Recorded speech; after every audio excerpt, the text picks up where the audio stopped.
Hello, everybody. Welcome to episode 14 of the Awkwardly Big Dice podcast. I'm your host, as usual. My name is Dan, and I'm joined by my co-host, and his name is Rob. Hello. We are a D&D podcast. We talk about D&D and TTRPGs, to get the letters right. And we discuss, obviously, our usual topics of spell and monster of the week, as well as going on to a generalized topic, which this week we're likely to discuss, are we going to be discussing, unless we don't have time, we will be discussing world building. World building. The old world building. Building of the worlds. Like gods we are. But to begin, as usual, I like to remind you all to like this podcast and subscribe. Click the bell if you want notifications on when the next episode is released. We also are available on Twitter, formerly Twitter, now X, and Instagram, as well as Twitch if you want to go check us out on Twitch, though we don't stream on Twitch at the moment. But on all of them, like, subscribe, follow, whatever the jargon is. We're doing us a service doing that. We love it. But we will start, as we like to, with a little bit of news. Obviously, this news is a little late for those who are watching it because we do record these in advance. This is technically a bit of news from last week, but I thought it was interesting, especially as we come to the end of the year and we look back on the events of this year, especially early year events with D&D and the controversies that happened over at Wizards of the Coast. If you remember rightly, with the open gaming license, but this is related. But basically, Pathfinder, or Paizo, who make Pathfinder, have stripped every last trace of D&D from its new rulebooks, even owlbears. That is the title from Polygon. People can go check it out on there. But basically, they have, or they are really, I think they released a new book. Yep. Their new core rulebook that has, like, they've gone through and they're basically separating themselves from that old OGL and trying to push it into their own, which, to be honest with you, if anything, it's kind of a good thing for them because they should have done it already, realistically. They're big enough, I think, on their own that they should have pushed away from any reliance upon that anyway. And yes, you could argue, well, they are based on, I think, 3.5. Yeah, I think because that's when they started, because there was a lot of drama when 3 moved to 4 about like a huge amount of supplements. So that kind of ended up creating Paizo and Yes. making Finder. I don't know the history very well, but you can certainly find a lot of YouTube videos about it. Yes, they released on the 15th of November. Released the first books based on their sort of essentially remastered uh, Pathfinder Player Core and Pathfinder GM Core books. Interesting, because I do remember like they reacted lightning quick when the OGL started kicking off, Mm-hmm. and said that they were making their own version that was going to be very It's going to be open, isn't it? It's going to. That was. open, content creator friendly. It was everything you wanted it to be or that was the aim at the time. Mm. And then I don't know how much like updates they've given since then because I don't really Well, look into the released news a, of it all that much. released a 2 new books. So, All of a sudden, these books come out, so sounds good. Um, well, there was a lot of talk. Like you can, if people want to, they can read the article. But I'll link it in the description. Um, but basically, they talk about how they had plans for the year for 2023, and these yeah, plans were basically turned upside down by Wizards of the Coast, and so they had to quickly try and think of what they were going to do, and I think they made the right call. And then, of course, even though Wizards did flip back and fall back on it, their whole thing, quite honestly, I'm not surprised, is that we're still going to do what this new plan, because they were like, we don't trust Wizards not to change their mind a few $1 million later. and that's the thing. Like I love D&D. Maybe Wizard of the Coast isn't fair, by the way. Hasbro changed their minds on Has this. that's the thing, yeah. I love D&D. I love playing D&D, but the reason we play it is because it's convenient and we already have it all. And it's quite an easy system. Yeah, it works. It, and it's one of those things where it's just difficult to like pick up a new game and teach all your friends. And I know there are some out there that are Mm, extremely easy, but the reason I love D&D is because it's got such a really well built structure of rules. mhm. So I won't want to go to something that was oversimplified just because it would be easier to move across to it. But I certainly have no illusions of how insidious and money grubbing uh, Hasbro is. We've seen it a few times this year, not just with Mm, the OGL. And we've also seen huge oversights on corner cutting and laziness when it comes to quality checking developments mm. um, and releases, like with the Hadozi fiasco. Yeah, last year was Spider. About this time last year, wasn't it, I Yeah, think? Spell was about that. yeah, it was. Yeah, yeah, and it seemed like they went from um, issue to issue to issue, and it's yeah, it is a bit disheartening. But at least the good thing is that a lot of us own many of the physical books. Mhm. Uh, we can't claw that money back, so I'm never going to stop using the books. No. Well, it's the same thing with people who still play the earlier editions of the game because that's what Exactly. they learn and know how to play, and that's likely to be the way, at least initially, that we will probably do it. I will probably keep up with what's going on and try and Yep. learn any new edition or whatever it is they release one D&D in its ultimate form. But we'll probably still play 5e because that's what we know how to play and it's what we've Yeah. essentially been playing the entire time. And as I said, the big thing D&D made or Wizards, I guess, made a really smart move when they released 5th edition, which was to release a free basic rules, basically. Big time. Really The great move. really smart, really clever move because they got a lot of people to play the game before investment, and then they went and it's like the free to play game, video game idea. Yes, the customer service model or whatever it's called. Yeah, it was a really good idea. It meant that then people had an opportunity to play before purchase. It grew their fan base, which then allowed them to playtest things to make them mechanically better than they've been before, which I think I think this edition's lasted a very long time, and I think there's a lot of people out there who would rightfully say it's probably one of the best editions they've done. Yes, you've still got your big fans of 3 and especially 3.5 and Yeah. some people who really just really like that first edition over the old school stuff. I think though Yeah. if you're a 3.5 person, do check out Pathfinder because that is something that's still evolving and growing and will give you new content. Um, Yeah. which I'll point out some of the new things they've changed as they're sort of in that mode of trying to avoid lawsuit. So they've changed the flat-footed condition, which is something from 3.5, to what's now called off guard. Oh, not going to pretend to know what either of those are. I've heard of them. That's about it. I've heard of them. Um, they had to change some of the fictional languages. The example they give is like the fire elemental tongue known as Ignan. They've changed it to Pyric. Yeah, cool. They've changed some ancestry, so things like Tiefling and Celestial are now known as Nephilim, which is familiar for those who played like Diablo. Yeah, yeah. Still the same things basically. Yeah, and they've also I can't find this section, but they were talking about how they've changed dragons.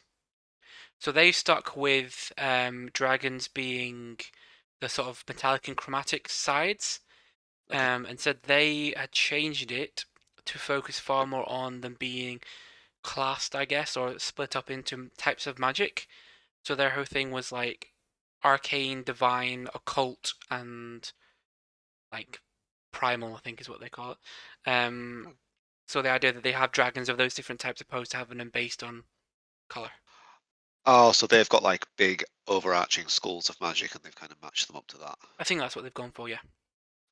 It does that kind of reminds me of a little bit like what they did with Warhammer and Age of Sigmar, where they turned everything into sitting under four main factions. You've got like order, chaos, destruction, and death. I think. Mm, Although I think that a lot of people probably don't like the way they did that, but mm. no, it sounds good. I might pick up the new. So is it basically Pathfinder 3 third edition? Is that what they call it? Is that what it I is? think it's more like a restructured two.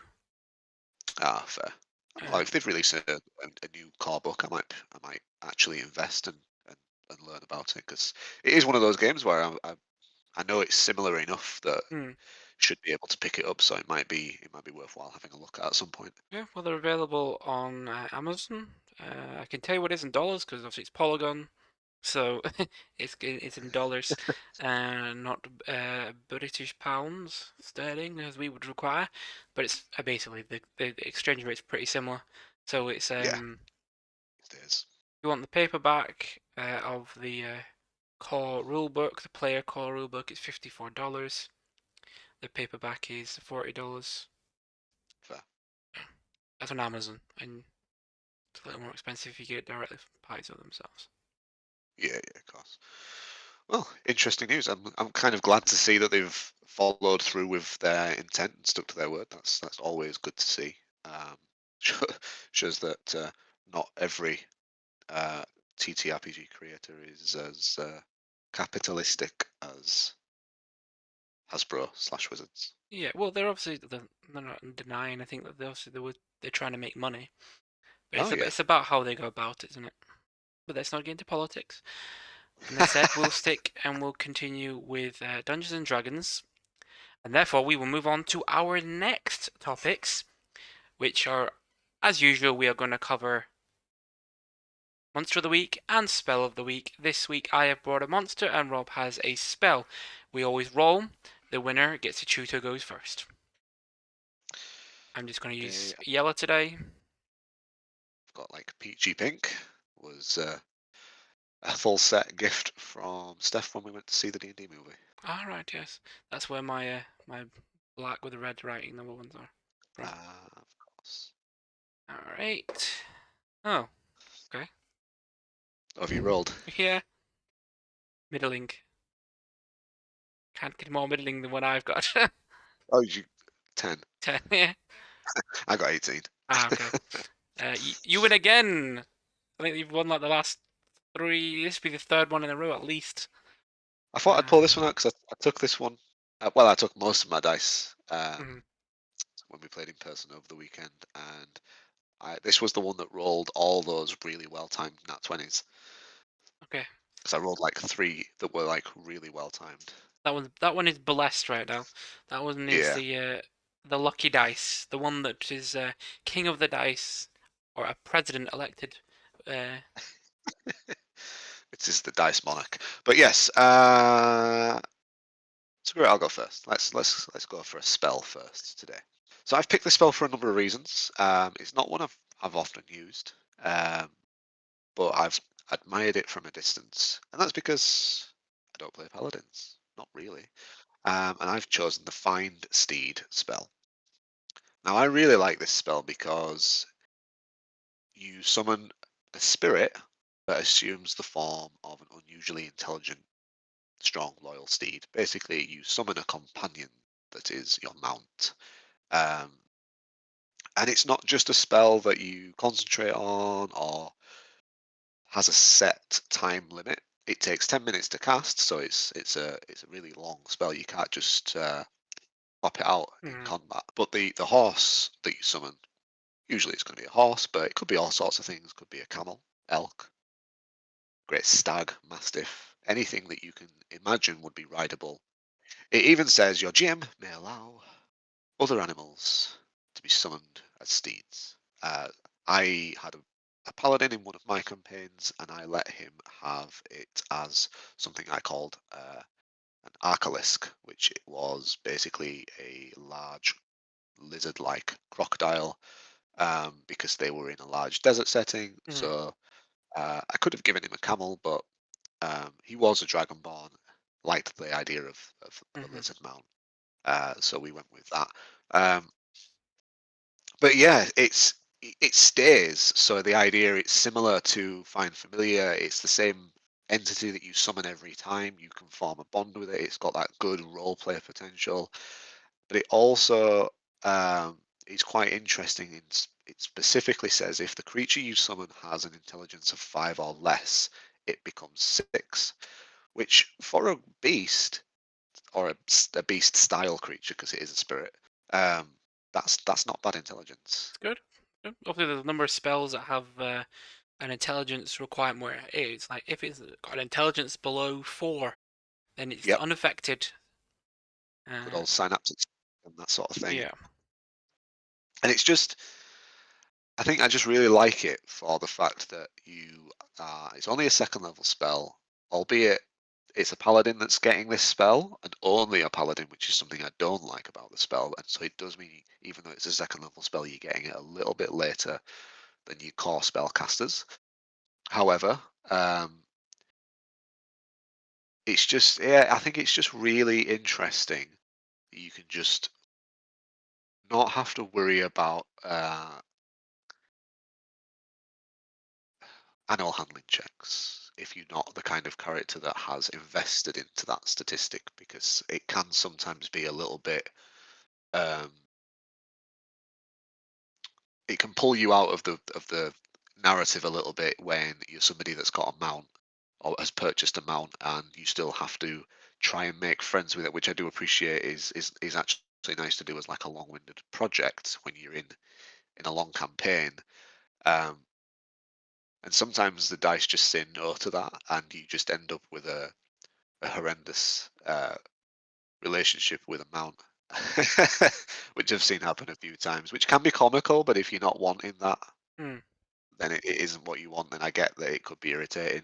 Um, I have a fantastic relationship with a familiar on my main character, Fitz. Him and his familiar pretty much hate each other, Hmm. which is great. I love that about it. But that was something I wanted from the start. Yes. That it wasn't the dice that took me to that. So I think like it's just nice to be able to use a spell, summon a steed, have that instant kind of pact formed between you and your warhorse.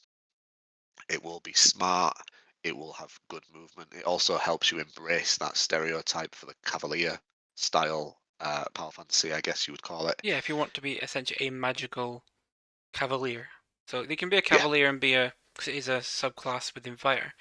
Um, it is. Yeah, so you can do it, but if you want to be one with magic. yeah. Um, but then we come to one of the other little bits that I like about it is that within a mile you can communicate with that mount telepathically. It also knows one language because that you know Mm. because of its intelligence. It can't speak it, but it can understand what you say to it and what anybody else says to it in that language, which I think is really interesting. So it's quite useful in that respect.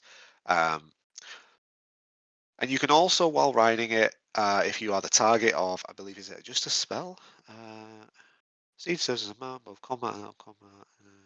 While mounted on your steed, you can make any spell that you cast that targets only you also target your steed. So you know how you were joking about how much you loved the haste spell Mm. in Baldur's Gate on your paladin. Hmm. You could also have the haste spell on your Hmm. steed. Like Yeah. that's going to be zooming around.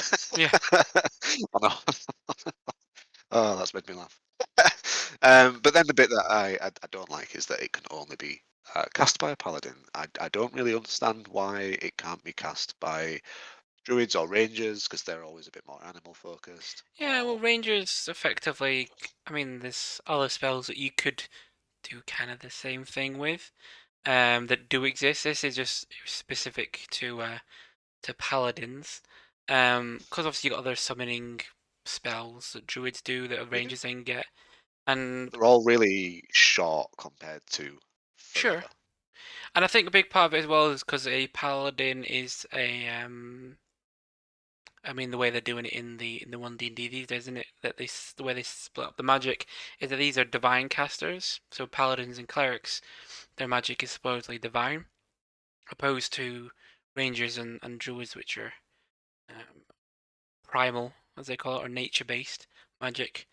So I would say why don't clerics get it as well? Might be more of a fair argument. Honestly, it's one of those spells that, because I've already mentioned it, to me it's a similar spell to Find Familiar. I would say most casters should have a good reason to have it. I know, Technically, bards could also do it if they get it if they want. yes, bards can take any spell because they're just that good. However, At a certain level, they get like magical secrets, yeah. Or if you yeah, they earlier, do. if you're a lore bard, right? Law, yes, that's the one. Yeah, so I think, and sometimes I also just develop a little bit of a dislike for certain spells because I suppose it might be a little bit of jealousy. Fits, for example, because warlocks can have access to, it's the illusion-based horse that you can summon, Shadow Steed or something like that, Spirit Steed. Um, I think I've Without heard of it. searching up, I can't remember off the top of my head. He doesn't have the spell because it only lasts for an hour. Oh, okay. Um, it was the one that a certain character used to summon a horse when you guys were playing Curse of Strahd, and flee the first major, well, not the first major encounter, but the first proper encounter you had with Strahd, where Goldie uh, perished. Um, One of the other characters in that Hmm. fight, not Strahd, summoned No, the other one. Steed to flee the scene, but that spell only lasts an hour, which to me is madness. You can summon a horse for an hour. Yeah. Is that necrotic horse, and it's like a you summon using shadow energy or something. Yeah, basically, yeah. It's an illusion spell. I believe it can probably fly as well, but either way, that's just. I just think that spell should last at least a day. Why not? Sure, but uh, Phantom Steed. That's the one. Yeah, it's like a lesser version, but at a higher level, and can be cast by wizards and undead warlocks. Yeah, so when I knew that you were going to be doing this spell, I spent a little time to consider what would be some good talking points. The first one I thought about was from doing a little research, logic, because I also don't generally play. I have played paladins, which is my second story, but I don't typically play paladins, so I don't know too much. But I learned that there is a find greater steed. There So is, there's a yeah. second version of this spell that allows you to summon Level 4. level fourth level one that allows you to do it again, but with more powerful creatures. This is the one where you Um, can summon like a griffin, isn't it? yeah, so yeah, basically, yeah, this is the one that's got the example, the example chosen forms are a griffin, a pegasus, a peryton, a dire wolf, a rhinoceros, a saber-tooth tiger. Yeah, But all the rest of it is exactly the same. There's no difference. yeah. It's just the creature type changes. And I was then like, oh, okay, right, well, there isn't like a set like CR, right, for what No. you can do with Find Steed. It just has to take on the form of something you can ride. There's no specifics to it. Yeah. There's even more specifics in the greater one because it says creature, but everything's a creature. So Yes. um, but there's no specifics to it. So there's no reason you couldn't just, if you had a really nice DM, summon a rhinoceros or a pegasus if you wanted to, and you just say, well, it doesn't say you can't. There's no rules and no CR limit. I think any common sense GM's gonna go. It has to be from the beast section of Yes. the monster manual. It has to be classified as a beast. Though it doesn't say that, it should be classified as a beast. And you're probably looking around the same challenge rating as like a warhorse. So I Yeah, don't yeah. think I any of think the it alludes to those, but it doesn't specifically say them. So no again, we're kind of on a similar topic as last the time. destroy curse spell last time. Yeah, remove Um, curse. Yeah. Remove curse, sorry. So yeah, and I think so the paladin that used this to summon the kind of almost alligator Hmm. mount in my first campaign was called Sniffy. I have no idea why, Gareth, you called it Sniffy, but it stuck and we loved it. And I did kind of Good reward name. the player, like as they reached like sort of. I think they got to 10th level in the end of that campaign. Mm. But it went from like I think level sort of 2-ish, 3-ish to 10 over a long time as well. So by the time he was that level, I, as a boon, allowed that mount to turn into a bit of a wyvern or a wyvern. Mm. Um, got a pair of wings.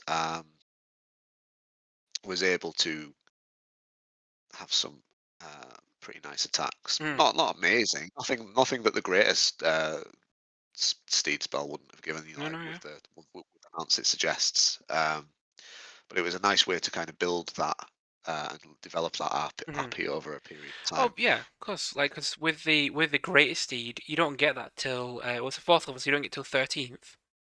Yeah, So your player was probably never gonna get it, and that's not. If you want to reward them, you don't. This seems like a silly thing to hold back. You know what I mean? It does. It's a yeah, little bit of a exactly. silly thing to hold back.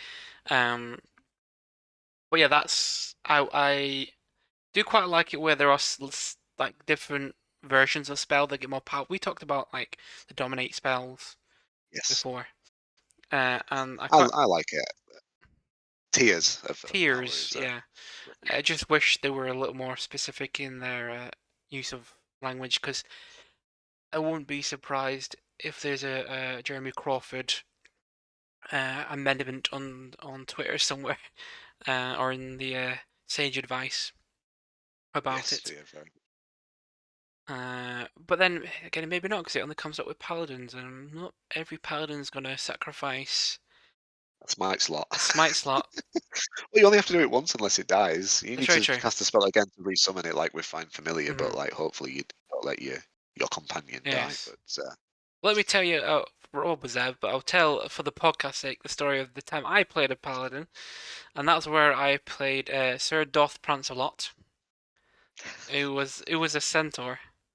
Um, Now centaurs in themselves could be classified as mounts, right? That's kind of they are already one with their mount. But I, inspired by some of the stories that Rob told me, was inspired myself to have a steed to do Find Steed, and it pretty much came across. The idea was, how does a centaur ride his mount? And there's lots of different thoughts put into. Ultimately, it became like stacking chairs, yeah, um, that's the best way. because that's the funniest way. It's just like Lego bricks on top of each other. It's funny. No. Um, I thought of different ways of like perhaps he doesn't actually summon a steed. It's more he just gets like rollerblades or something, like roller skates. There was a whole idea. Like a mech suit Yeah, to make him even like the bigger version of a yeah. horse. And I thought, well, maybe like all of a sudden, like his bottom half becomes its own separate horse, and he becomes like a halfling that's riding the horse. So he separates into two separate parts. Um, thought of several different ways to do it, but ultimately went with stacking chairs. And it was fun, and it was cool, and I got to use it, and it died fighting a solar dragon. I think is what it Oh was. yeah, as did Uh, half of the group. To be fair, yeah, I went out like I just went full paladin, like this running in there, swinging a sword. But that was fun. That was also cause fun because not only was I have this mount that I rode, I also was covered in oil of slipperiness. So I was probably just oiled up as this bro.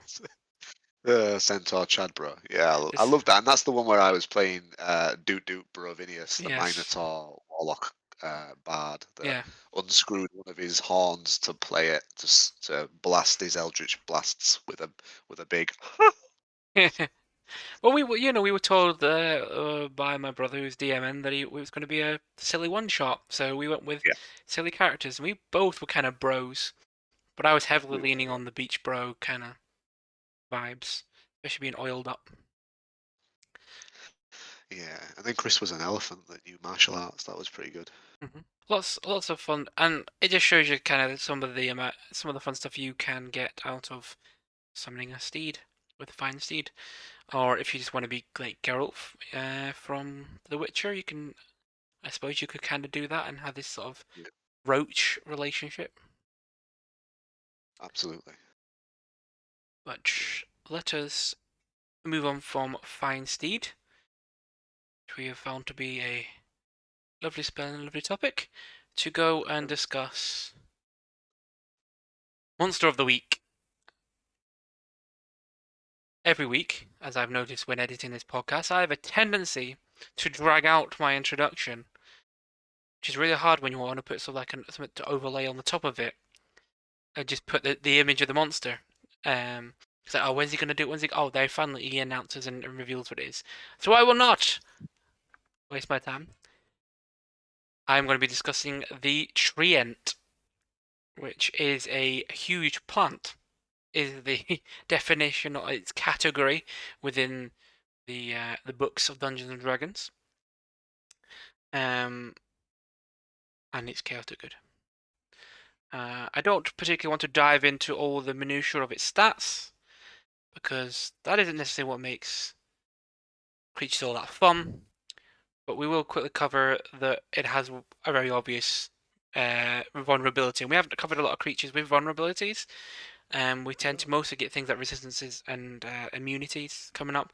But unsurprisingly, this unfortunate big fella is vulnerable to fire, to, I guess, no one's surprise. He is. Bless him. I really just kind of like, as well, something that isn't mentioned necessarily in its stats, but is mentioned in its sort of the lore section of it, is that these creatures, much like trees, just keep growing. Yes. So if you, though it says huge in the book, if you want to keep it to be like an ancient treant, it could be gargantuan. Could be. Or there could be a child one. A wee There sapling. is a sapling version you can find Oh, is there? available. Nice. Treant sapling. Um, I love treants. Always have done. mhm. Which is a strange thing when treants are supposed to be trees that are awakened trees. Literally, it says Yes. about that. Which you can also get like awakened shrubs and stuff as actual plant type monsters. But the idea is this is a tree that's, magically affected to, or magically, I don't say enhanced. That sounds like a weird way of putting it, but it is Ascended.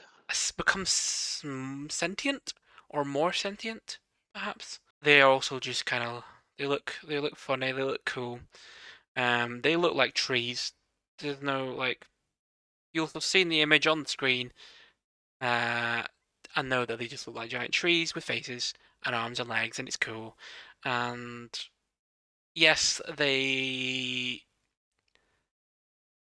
are pretty tough. They're not like, they're a challenge rating 9, Yeah. which makes them pretty tough. If you wanted to make a gargantuan one, I would say you can up that, but you're going to make it have more hit points, more strength, more con, perhaps. Perhaps less con. Interesting resistances.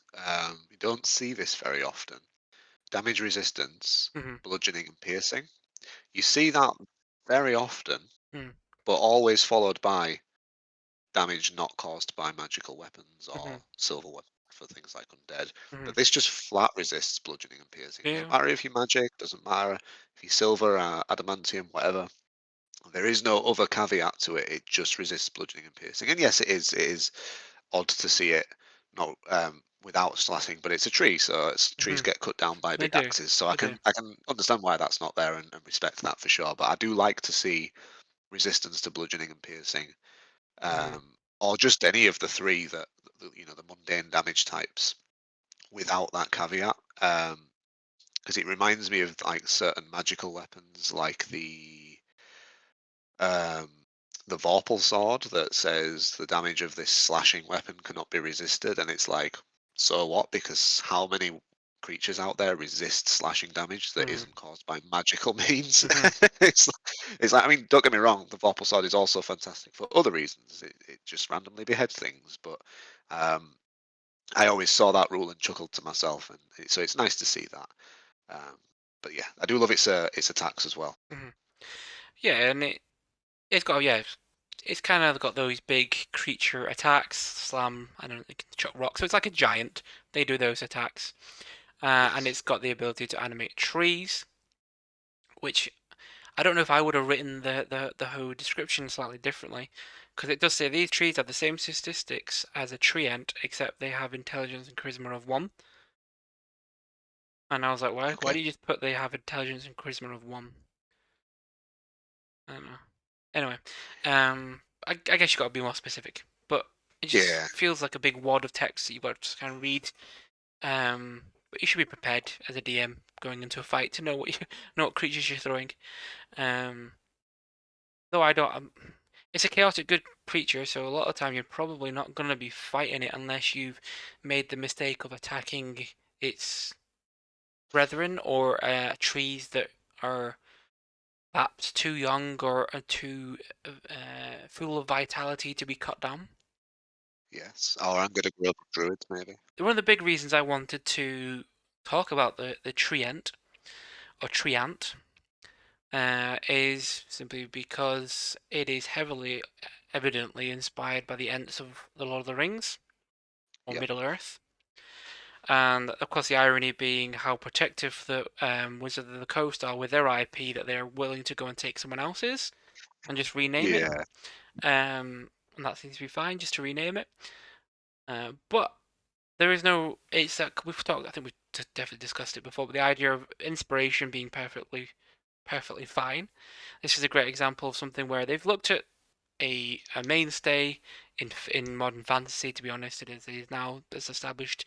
Probably not even by Tolkien himself. Probably pre that, but it's something that's very I imagine it probably pops up in some folklore somewhere that I'm not yeah. aware of, but as Uh, a lot of stuff does. yeah, but it is he's famous for having them be a massive part of Lord of the Rings, specifically Two Towers and Return of the King. Yeah. Some of my favourite moments in those movies Mhm. involve the Treants. I've always had a soft spot for them. Um, I talk every now and again about when I used to play Magic the Gathering quite a lot. My all-time favorite deck, even despite loving and maintaining a vampire deck for a long time, because I do have, as we've discussed, love vampires. But my favorite deck ever was my Tree Folk deck. I loved playing Tree Folk as a faction or a theme or a clan or whatever you want to call it. It was just summon as many big stomping trees with various effects that support all the other trees as you can, and overwhelm, much like Orthanc was overwhelmed by the March of the Ents. denizens of Fangorn Forest. Mhm. Always loved playing that deck. It was Yeah, fun to play. the perfect example of where an inspiration is great is because you can look at something and go, I really like that and I want to bring it into my world. I'm Yeah. not, you're not stealing it. I would never have said, even if they were called Ents, I wouldn't have said they stole it. No. No, I wouldn't have. Like, to be fair, they've got very similar lore. They're pretty much the same sort of things, but you're taking one part of something and bringing it into a greater lore. You're not just Yes. stealing the entire lore, the entire backstory. It's not, they have. I would really hope they don't have an end in their lore or treant in their lore that is called, like um what's the end called from? It was in my mind and then it left. Treebeard. Well, there's Treebeard, but he all properly known as Lord Fangorn. Yes, but you would hope that they don't have like a Treebeard name or something like that, like in there, because that's a bit too on the nose. But there's nothing wrong with having animated trees in any way. No, Um, no. It's not like it's oddly a cartoon that we were talking about in the car ride home. I think it was mm, called I watched as a young child called Poddington Peas. Animated vegetables and plants is nothing that hasn't been done many times over. It's always cool. And although the treant here is chaotic good, um, I have seen occasions where there have been corrupted treants. sure. A very famous one being the mythical Gulthias tree, which was corrupted because a vampire was staked and a tree grew from the stake. So it always goes back to vampires, and that's where blights come from. Mhm, Um, so yeah, there's calls to have corrupted treants, whether it be part of the Gulthias tree seeds that have mhm, spread, or whether it be other reasons, or you could have them somehow be kind of linked to the like the fair realm with Hmm. which has its seasons, and like the winter ones could be a little bit more curmudgeonly and grumpy and Hmm. Gloomy. gloomy. Or you could have treants that are from swamps and Hmm. are a little bit more predatory. They could be part of Venus flytraps or Hmm. other things. So you could have all kinds of Yeah. cool I always interactions with think them. about, like, technically I've used Treants a few times, but within our world of Storm, Treants are quite common. Though they're not technically Treants, I use Treant stats.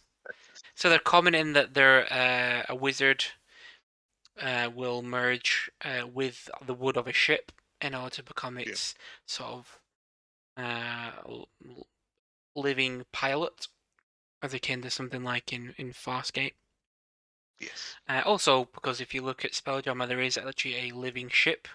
All the different types of ships that exist in Spelljammer, there is one that has an Ent on the back of it, which is pretty cool because the whole thing is there is that it generates its own air.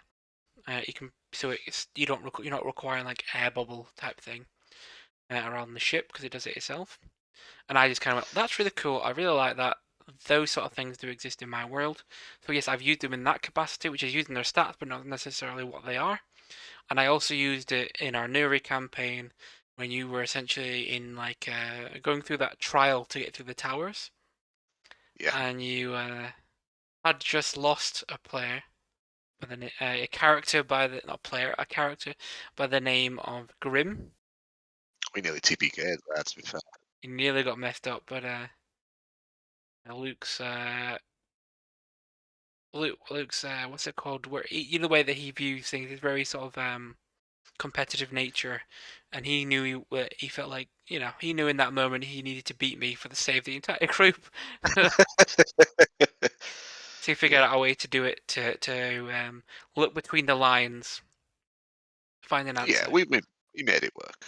But yeah, you would have been killed by white dragons had this tree had not shown up and grabbed you all and just legged it towards the exit. Yeah. Which will While which Grim was being devoured. oh yeah, well Grim was already ripped in two by that point. Um, by the two young dragon twins that were occupying this particular icy realm until the seeds were dropped, sprouted the trees, along with a treant that came and rescued you guys. Which wasn't really how it was supposed to go down, but he was always supposed to be there, so it was just Yeah, interesting that uh, that's how it went. But that's yes, good. treants are great. Recommend them not as necessarily as a nemesis, so there are some really fun ways you can do it as per Rob's sort of ideas that he has essentially given you all for free. You're saying about I think about three. I'm taking your souls for those. It's part of the pact. Yeah. You get You're a warlock now. with Rob as your patron. Your powers aren't particularly great, but you know they'll uh, they'll maintain, I guess. Um, so yes, Treant, good. Use it. Recommend it. As it is another monster that I have chosen that I like, but I thought it had some other good points that or topics or elements to the discussion. I'm just mad that you used it before I could. Then we will move on to our final discussion topic, and we're going to be discussing essentially the basics of world building, or at least from our perspective of how we do it. I We are both people who have DM'd in homebrew worlds. Technically, Hmm. I'm on my second homebrew world.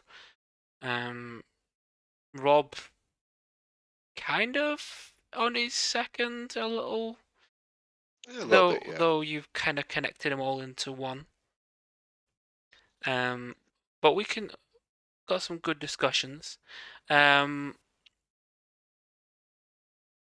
yeah, we'll start by saying where I start is I usually am just simply inspired by either something I've watched, or something I've read or listened to that has just gone. You know, that's really cool. And a lot of time, to be honest, it's that's cool.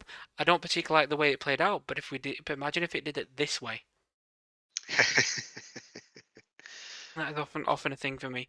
Um, so what I generally do is I go like, all right, I have this idea that's inspired by or whatever. So, for example, if I look at Stormere, Stormere is partly inspired by the Discworld of Terry Pratchett, Yeah. along with like Studio Ghibli movies, um, Okay.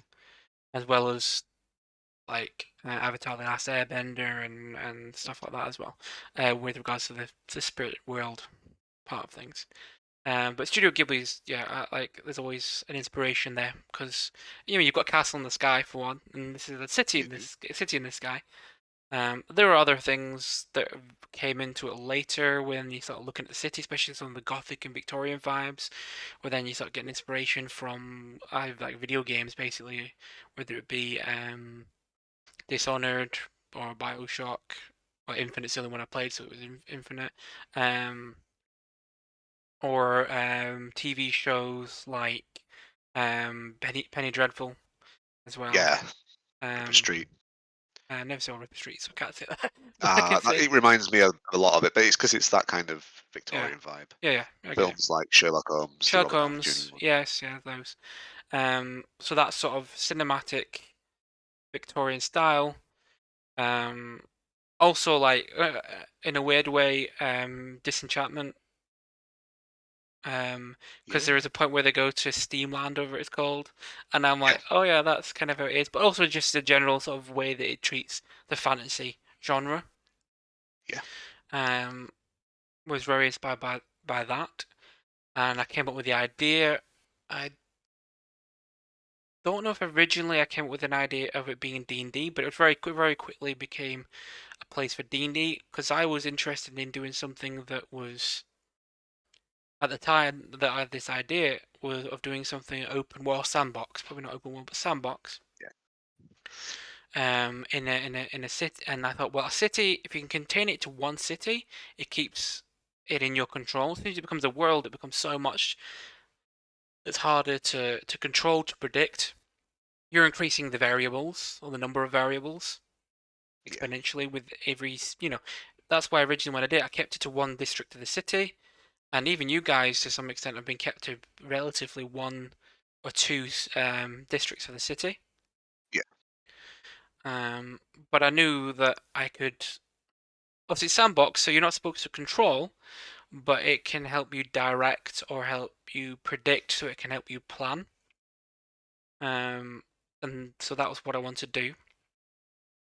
And then I was like, well, what things are essential when making a world for not just as a world you're building for any storytelling, whether you're a scriptwriter or a novelist, but what you need to do for D&D.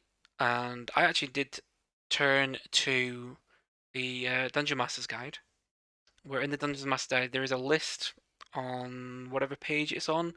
Putting the planes together is a section. It's in chapter 2. And this actually covers some of the things you actually do need to consider when you are putting together your world from a cosmology perspective. Because once I come up with the idea of the world, then I have to look beyond that because magic forces you to look beyond into different planes and stuff like that. It certainly does. So the list basically goes, or it says, at minimum, most D&D campaigns require these elements, or at least answers to these points.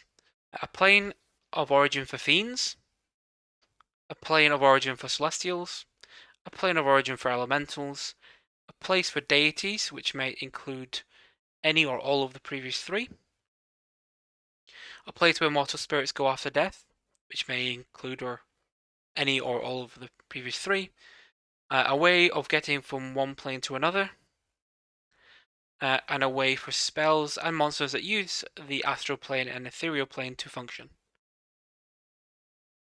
which is also something you have to consider. A lot of those can, as it even says, feeding to each other.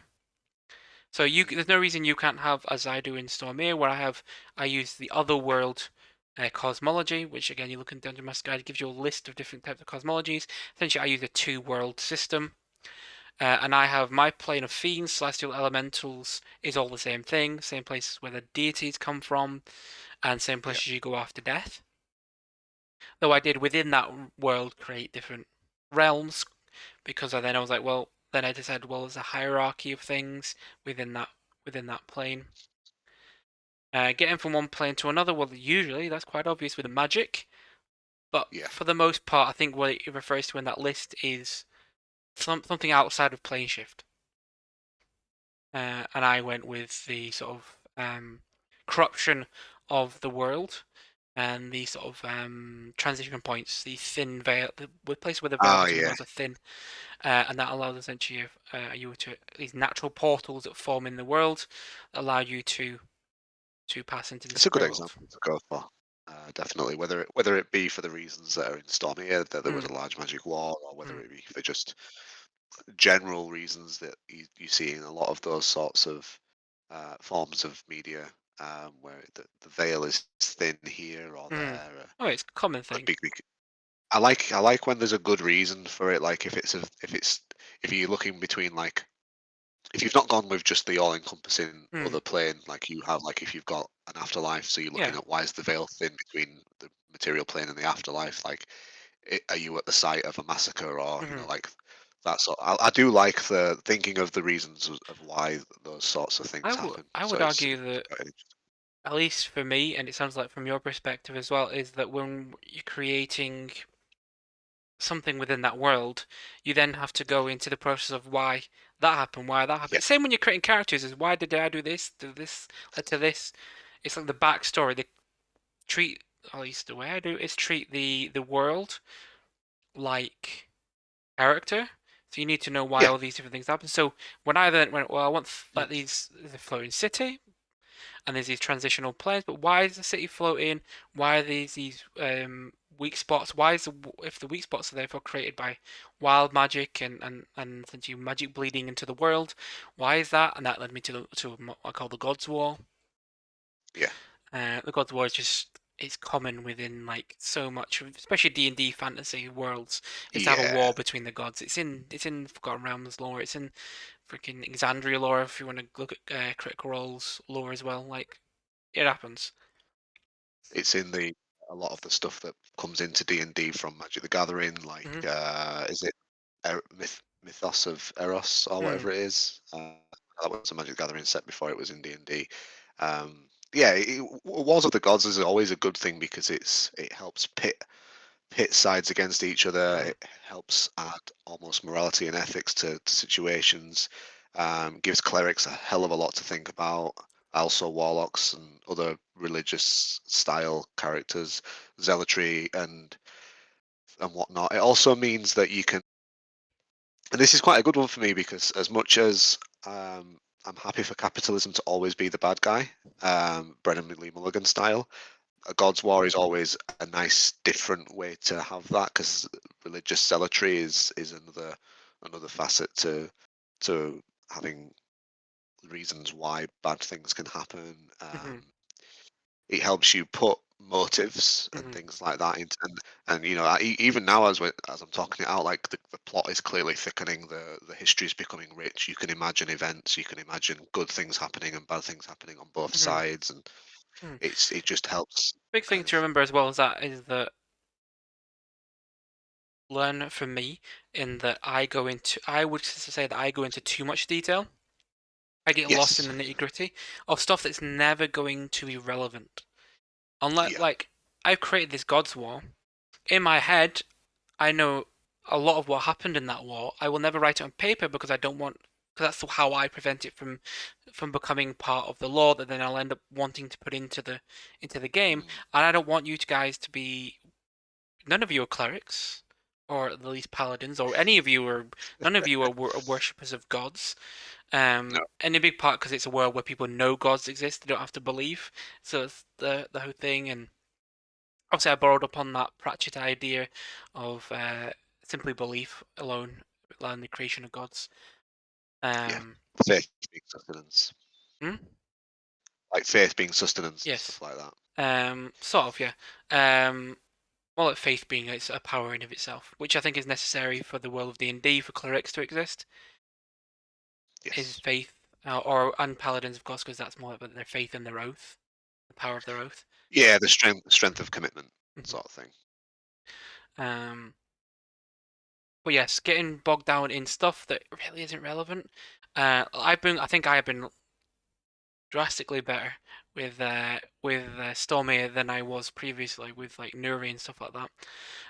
Yeah, I think you've definitely come on a lot there in terms of like you've not bogged yourself down No. and created a lot of work for yourself. And I think that really helps kind of my first real piece of advice for any Mm. world building is know your group. If you're hmm building a campaign for an existing D&D group Yes. or you're looking to form one, in that case, you know what you want to play already. So prioritize that. And if you've got a group, you should hopefully, if you are a good DM, have got to know your players very well, communicated very well with them, talk to them about what they would like to play in next. You know, we've had those hmm conversations with our players many times because that's really important. Because just like Dan just said, if you're having players that are not really going to leave the main city because the main city is just a huge floating bastion and there's not a huge reason to very often leave that city because there's not a lot else out there, then you don't need to worry about thinking for reasons to leave the city too often, hmm um, or to leave the city state, I suppose, really more is what Mm. Stormir is. But and, but if you want to have a very big sprawling world, you need to you need to think about size. You need to think about um, distance. You need to think. And one of the things that I learned when I made my first world, I started thinking about, okay, well, how big do I want this to be? And without actually realizing it at the time, because I had no idea what domains of dread were, I kind of created my own domain of dread. Yeah. I created this encapsulist, like completely enclosed plane of existence that was this almost endless desert that was it did have an end. It was a flat rock world. So then I had to I basically I'd committed to a theme. So once you've kind of thought about, right, what do I want to play in, what kind of theme do my players want to do, what kind of adventure do I want to tell, what story do I want to tell, um, think to yourself, do I want a theme? You don't have to have a theme. You can just pull inspiration from a lot of things like um, Faerun, Lord of the Rings. You can have a big fantasy-esque world of You can sort of also typical design. rely on your players for theme, which I've done You a lot can. more with Stormir.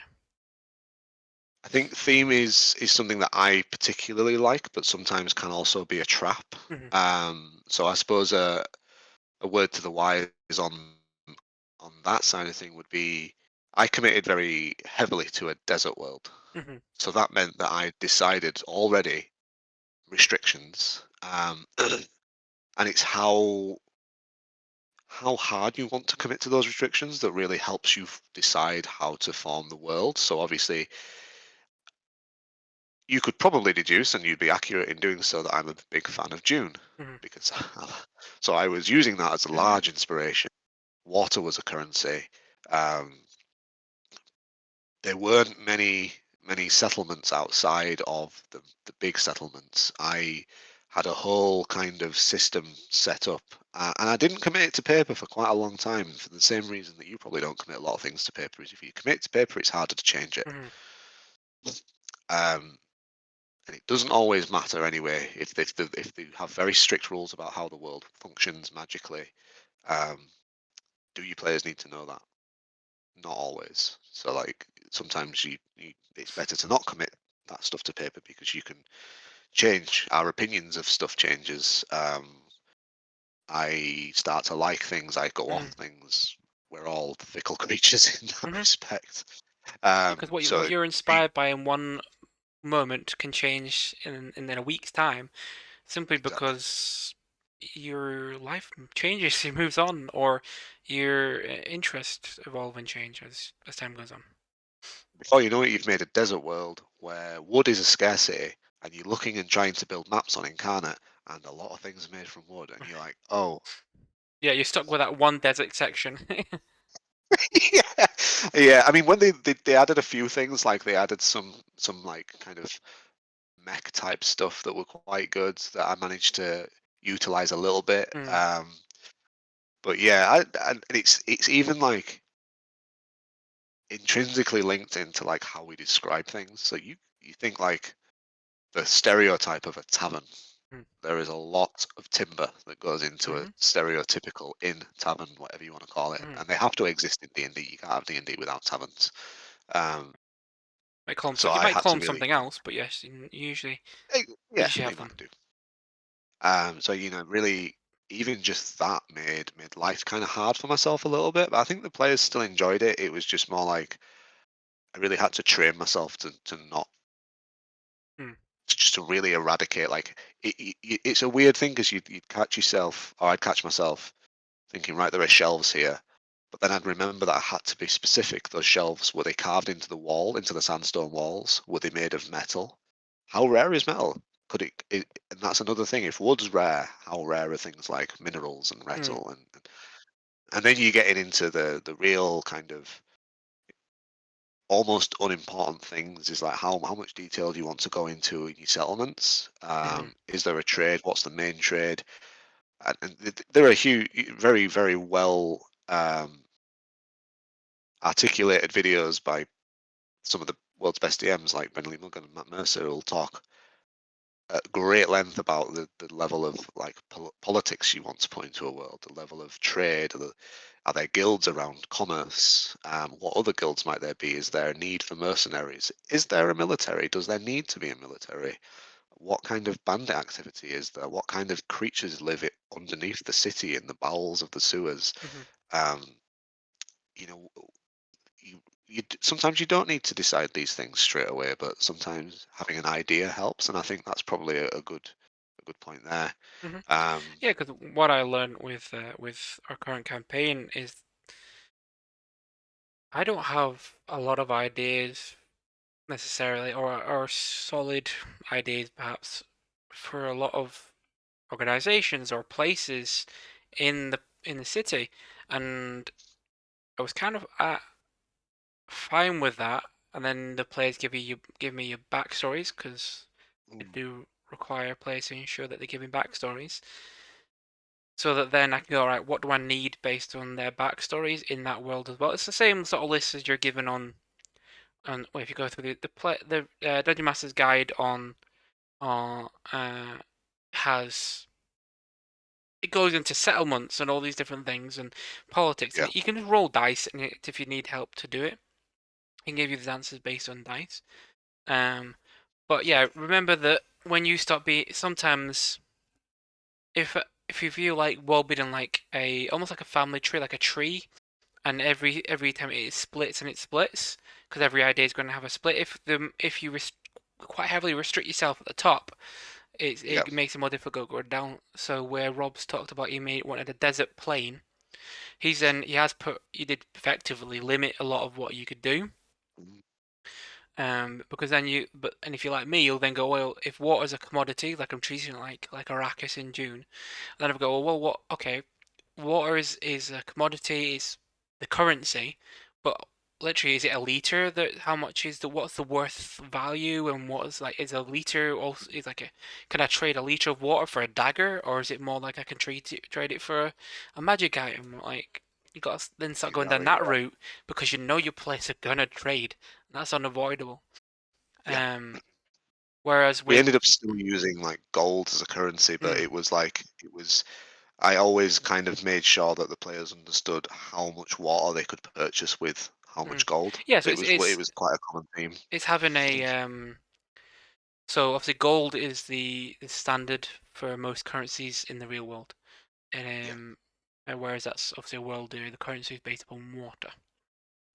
yeah, But yes, needing to understand the value of something, like we know gold is very valuable. Ergo, we yeah. can know that in the UK a pound, how much that is worth. Well, Yes. not everybody knows it's a pound, would originally have been a pound of gold, but that's, or a pound of silver, or whatever it was. I don't think of gold, I think it's silver. But it's the, you know, understanding the value of something. Yeah. But yes, restricting yourself at the top does can uh, make it more difficult going down, but sometimes you kind of do want that as well. So you, Restrictions do bring creativity as well. yes, That's something to like. You're restricting. It's good to restrict yourself in certain areas. I made a rookie move of overly restricting myself in some aspects, and I did the same thing with my creatures because I was like, right, the main enemy is going to be UNTs. mm, So then I was like, they're going to be fighting UNTs a lot, and I need to start getting creative. yeah, because you're then saying right, everything's going to be a UNT fight, and you don't want your Yeah. players to get bored of just fighting the same thing over and over again. And that's Um, the same for any oh, theme. If you're thinking, I want to, some monster categories are a lot more diverse in the monster manual and the other books that have monsters in. So like you're probably not going to run into the problems too much if you just thinking like themes of the hells are mm, baddies because there's loads of them, yeah. but there's not that many UNT. Well, because UNT So in themselves are humanoids, right? So that like, yeah, yeah, they're not even luckily the Volos has a was it Volos or was it Volos Mordenkainen's? has its own a load of new UNT in there. Yeah, so there was some stuff to use, and I kind of used that to then umbrella more Mm. variants.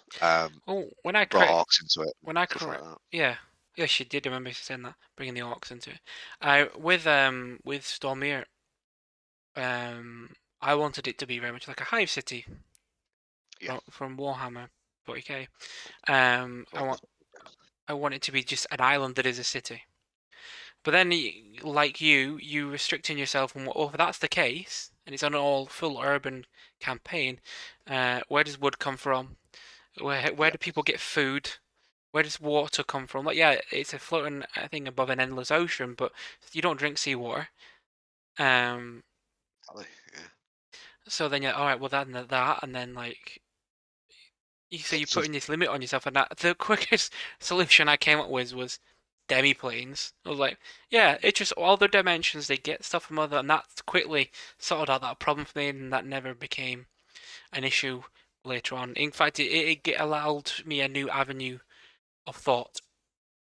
Yeah, I think like I really liked how when you were telling me as soon as you said demi planes, I was like, okay, so it's that you've essentially got like wizards and druids working together to create Hmm. um like pockets of agriculture. Yeah, yeah, yeah, basically.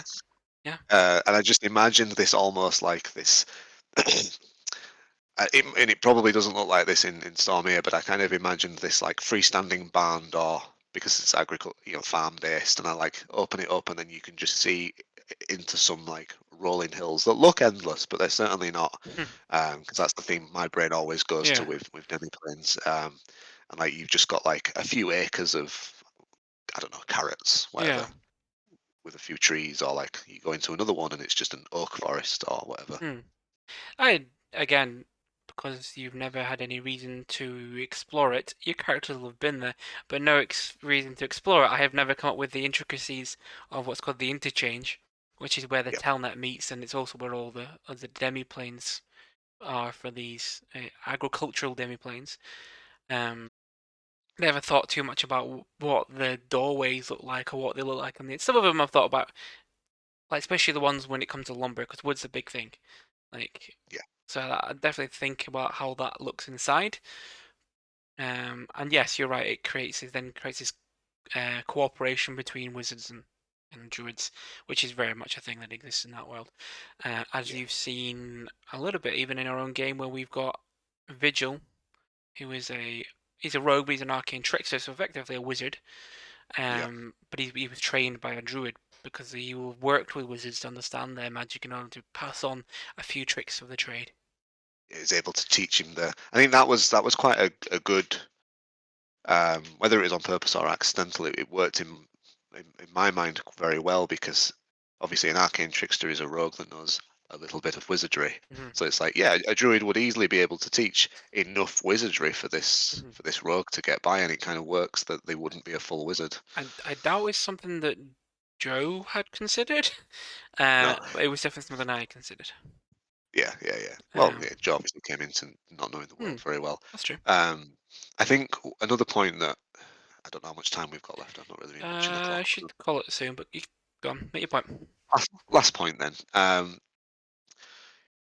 I like, and I'm talking as a player and a DM, I really like when players are engaged with the creativity of the world. And I mean that more in the kind of getting down into the nitty gritty of the specifics. I, I like it when when the DM says, okay, if I'm like, all right, well, I would go to, if we're in a really big city that's going to have multiple different blacksmiths, multiple different um, general goods stores, multiple different um, cloth merchants, tailors, every kind of Mm-hmm. shop you can think of. There's going to be loads of different versions of them. So Mm-hmm. the idea that the DM would say this is the one you go to is maybe a bit unrealistic. So there's been a couple of times in campaigns in both our group and Mm-hmm. the other group where it's like um, Sam was actually the guy that first made me think about it when he was DMing, and he was like, I was like, okay, well, I want to go try and find somewhere where I could purchase this, and he just said, give me a name of a shop then. You've lived in the city a long time, you would know it. Mm-hmm. Give me a name of the shop. Tell me who, if you know the person well enough to have known their name, who runs it or owns it, Mm-hmm. and then you kind of go from there. And then, because that's all, the player doesn't need to come up with the entire like history of the shop, but like Mm-hmm.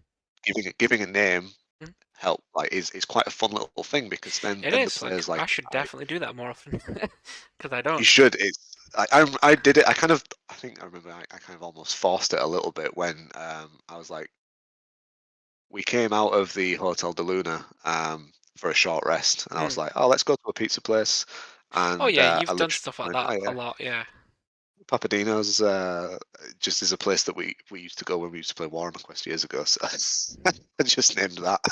you've done it a few But yeah, times where no, you'll name an NPC for me. Like you'll just go, hey, oh okay, so Albert, how are you doing? And then that's Albert. Um, and you will throw things like that out. Then I'm actually fine with that. Like obviously, I will correct someday if there's already a place that exists, whether it's created by someone else or yeah, by me. I'm always going to correct something, but that is something I should definitely start implementing into my games a little bit more. I don't want to become reliant upon that, definitely not. But no, no. it's definitely something we can. Where when someone goes, oh, would I know a place that can do that? And I can go, would you? Do you have anything? You tell me what would it be called? And I think it's great because the all the player needs to do is say, "Oh, I don't know. I know a place called Sweet Dream Silks, Mm, and the owner is and it's a tailor's. So obviously, with the name I've just given it, so a very very fancy tailor's, mm, and the name is quite a flamboyant gentleman called Wangle. Um, I'm just pulling stuff from my mm, other world, and then that's all you need as a DM, and you're like, cool, right, okay, so I already know, and as a DM, you'll already have had the creative wheels turning as soon as the mm, first few words get uttered. So like you can then fill the gaps very easily, mm-hmm. Yeah, and I think it helps also flesh out players' characters without them realizing yeah, because they realize, okay, yeah, I've been to this place mm, before, and like they quite easily start imagining past visits, past yeah, conversations yeah, with the store's owner or manager or whatever mm, or other staff. Um, yeah, yeah, helps build the world. It's a definitely really does. fun way of doing it. Well, we'll end with that because we Mm, are almost at an hour and a quarter in our recording. Don't know what it'll be like once I've edited it, but in our recording, we will call it for this episode 14 of the Awkwardly Big Dice podcast with your host Dan and Rob. We will see you because I know you're going to come back for more. We will see you next week for the next episode, episode 15. As I often remind you, we are available on YouTube, Spotify, and Apple Podcasts. You can also check us out on X, formerly Twitter, Instagram, and yes, as I said before, we are also on Twitch, though we don't really put anything on Twitch anymore. no, But you can find us all there on all those sites. Please subscribe, follow, like, maybe all the good even stuff. all the good stuff. Maybe even if you don't like, maybe just do it anyway because you feel generous. Pity likes. A Well, pity. We'll take pity. they all taste the same. Yeah, exactly.